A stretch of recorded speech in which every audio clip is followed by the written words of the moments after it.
This is the Perun, the latest flashlight from the well-known brand Olight. Olight has been at the forefront of flashlight technology for several years now, and due to their popular baton series of flashlights, they've been considered as one of the best brands for everyday carry usage.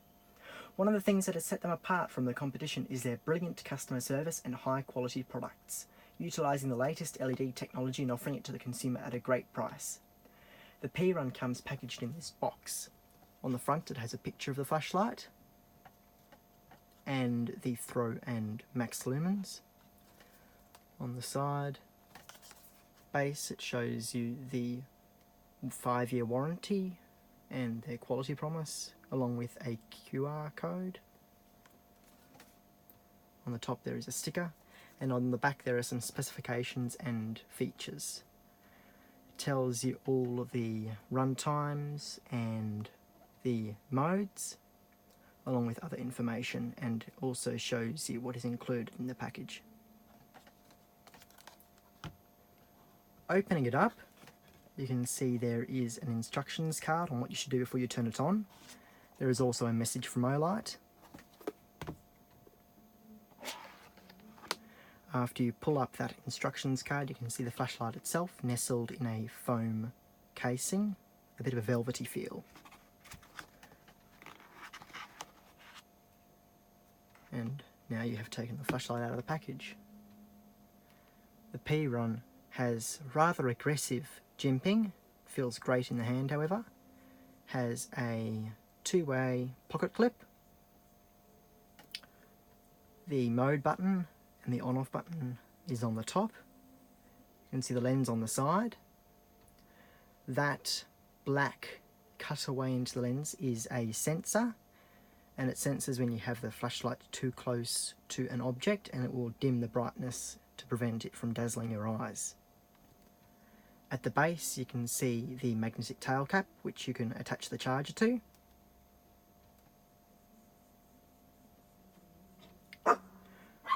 Opening it up, it unscrews like any normal flashlight.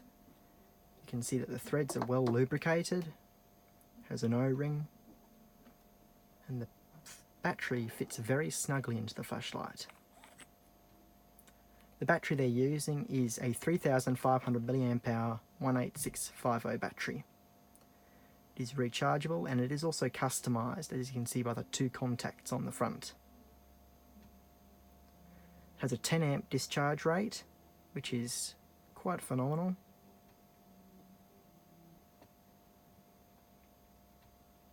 And it has 3.6 volts.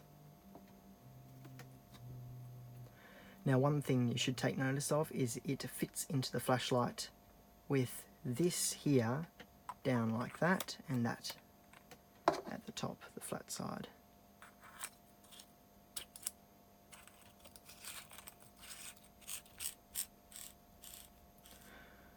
So comparing the packaging the Olight came to from some of their other flashlights, you can see it is almost identical packaging to that which comes with the Olight Seeker 2.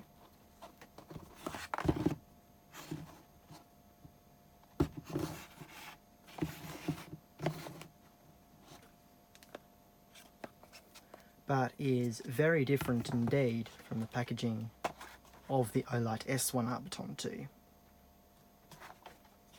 The S1 Arbiton 2 has a slightly more complex unpackaging system where you have to open it up and pull it out from the top, but still looks premium. Also included in the packaging of the Olight Perun is a lanyard. Feels very high quality, strong, quite durable. It also has a thing which means you can tighten it around your wrist. And it also comes with the Olight MCC3 charging cable. The MCC3 looks almost identical to the Olight MCC1, the original Olight charging cable, as you can see. However, you can see that the newer one has a red contact area, and the older one is black. There is a green light to show when it is fully charged, and that will turn red when it is in need of charge, or when it is charging. Right now it is fully charged, but you can see it just clicks onto the flashlight. It looks quite different from the Olight MCC2 charging cable, which I think has a more streamlined design. Although I do like the charging indicator of the new one better. An optional accessory with the Perun is a head strap, which I think is fully worth getting, because it enables you to use the Perun as a headlamp. They recommend that you remove the pocket clip, but I've found you can also do it just letting the magnet hold it on. There is a magnet in the head strap, or you can thread that rubber clasp through the pocket clip like you can see there, and then down and hook it onto there, and it is now working as a headlamp. This is a very clever design, and I think it will be very durable in the long run. You can also replace the magnet in the base, underneath the strap. You can see there's this foam, and you remove that, and you can put a new magnet in there if the old one somehow becomes broken. The Perun has several different light modes. This here is ultra low, only 5 lumens. You'll run at that for 10 days. The next mode up is low, which is 30 lumens, and I'll run at that for 47.5 hours. Then up above that we have medium, which is 120 lumens. It'll run at that for 15 hours. Then we go up to high, which is 500 lumens. It'll run at that for 240 minutes. Then go all the way up to turbo, which is 2000 lumens. It'll stay at that brightness for 2.5 minutes before it has to gradually step down to 600 lumens due to the heat. It'll then run at 600 lumens for 160 minutes.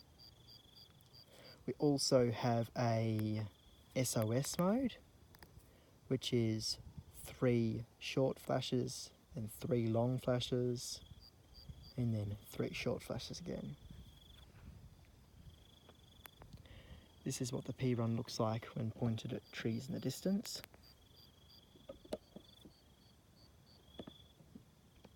You can really see how bright a flashlight it is. It's got an extremely large amount of throw, for the amount of flood it has at least. There are other flashlights which will have more throw.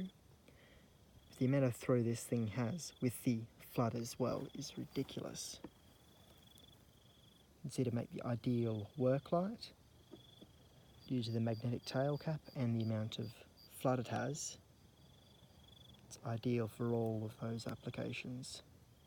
So this here is the low, medium, high, and then back up to turbo. It also has a timer mode where I'll put it on low mode, then you double click and hold, and it'll blink once, and that means that it now is set to a 3-minute timer. If you do it again, it blinked twice, and that means it is set to a 9-minute timer. In 9 minutes the flashlight will automatically turn off. I haven't ever had to actually use this feature, but I think in the right circumstances it could be very useful. Here is the Perun compared to the Olight Seeker 2. That is the Perun on turbo mode, and then the Seeker 2. So the difference between the two is that the Seeker 2 has 3000 lumens and more throw than flood, and the Perun is 2000 lumens with more flood and less throw. So do I think the Olight Perun is worth the money they're asking? I really think it is, because for the price point you can't get a better right angle flashlight. And it also has introduced some fantastic features and is extremely tough. 5 out of 5 star rating. Comparing the Perun in size to some of Olight's other flashlights, here it is next to the Olight Seeker 2. You can see that it is quite a lot smaller and lighter. And here it is next to the S1R baton. The S1R has 900 lumens and also has the same charging system. They all have a magnetic tail cap, which is very strong. You can see it. Hold it on sideways onto my Leatherman Free P4.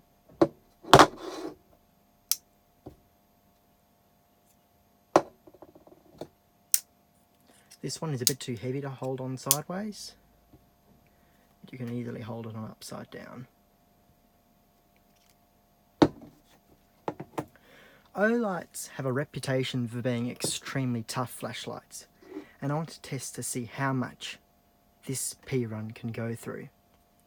This older S1R baton I accidentally threw into a fire, and you can see here at the corner right there, melted through. It was too hot to touch after I managed to rake it out of the coals, and I tossed it into a bucket of water and it filled the flashlight with water because of that hole. And still on the original battery, it still works fine, although the beam is now in a square shape.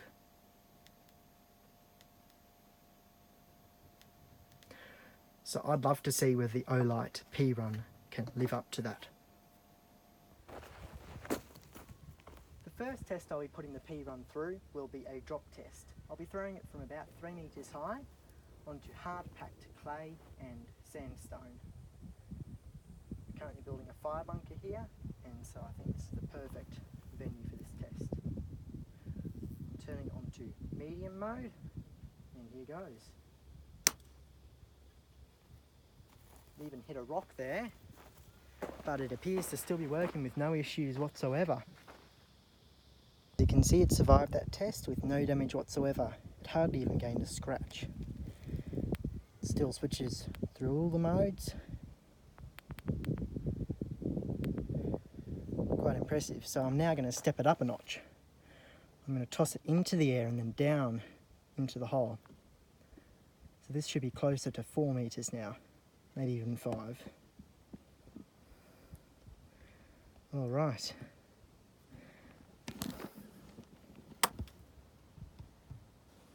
Now it's landed face down, so I can't see it. I'll quickly jump down there and I will come back up and show if it's still working. So when I picked it up, it was no longer on, but it still works as it is cycling through all the modes, so I guess you could say it passed the test. It might be something to do with that sensor which caused it to turn off. There is now a small scratch on the lens. You probably won't even be able to see it on the camera. But still, maybe 1 or 2 scratches on the head. But other than that, no signs that it has been through these tests. So I'm now going to throw it as high as I can into the hole and see if it survives that. Okay. Here goes. Oh, it hit the side and dropped. I'll have to try that again. Just jump down there and pick up the flashlight again and try that test again. Once again the flashlight turned off when I threw it then. There's magnetic rocks stuck to the tail cap, but it still goes through all the modes. So I'll now repeat that test. Okay.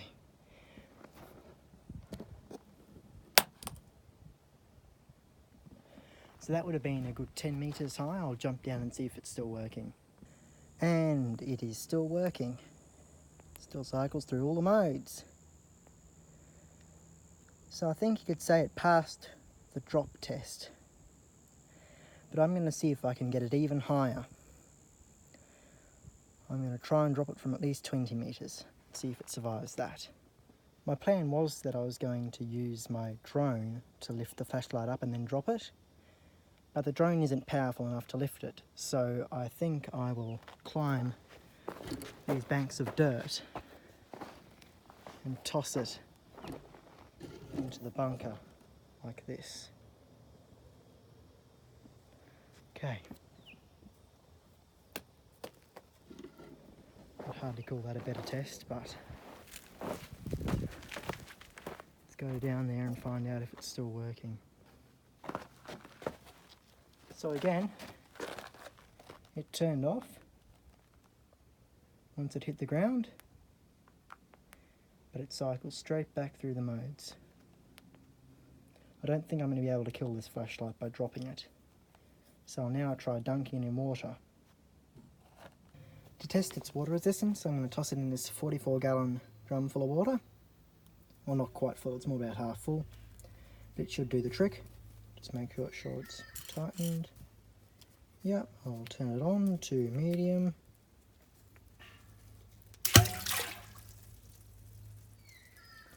And you can see the light through the water. I'm going to leave it there for 15 minutes, and if it's still on, I'll take it out and we'll have a look.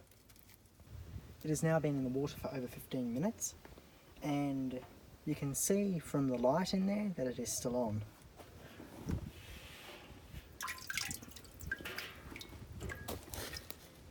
Yep, still working perfectly fine. Gave it a bit of a clean as well. I'm now going to try and crush it, perform a crush test by driving over it with the car. I've removed the pocket clip as I think that it would be likely to get bent from the weight of the car. I'm going to be driving a Toyota Camry over it. So, without the pocket clip, let's see how it goes.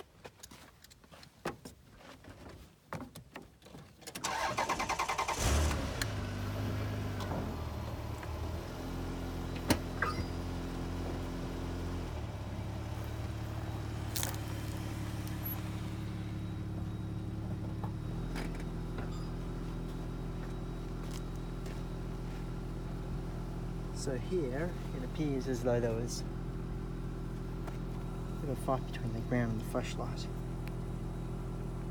And the flashlight is still working. I'll now try it on some harder packed dirt and see how it goes there. This dirt with more clay is extremely hard packed, so let's see how the flashlight stands up to that.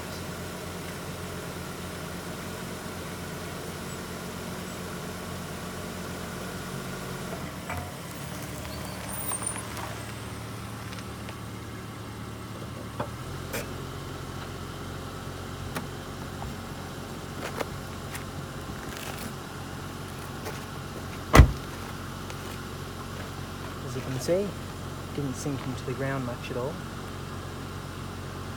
Once again, it's still working perfectly.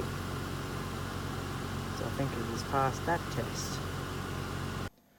After performing all those tests, I think I'd be safe in saying that the Olight Perun is more than strong enough for daily use, and I really think you'd have a hard time destroying it. There are only one or two very fine scratches in the lens. Might be able to see one on top of that black there. A few scratches around the top, particularly right there. But other than that, it still looks in near brand new condition. So I'll now show you what it is like during the night time, and the beam, flood, throw, all of that.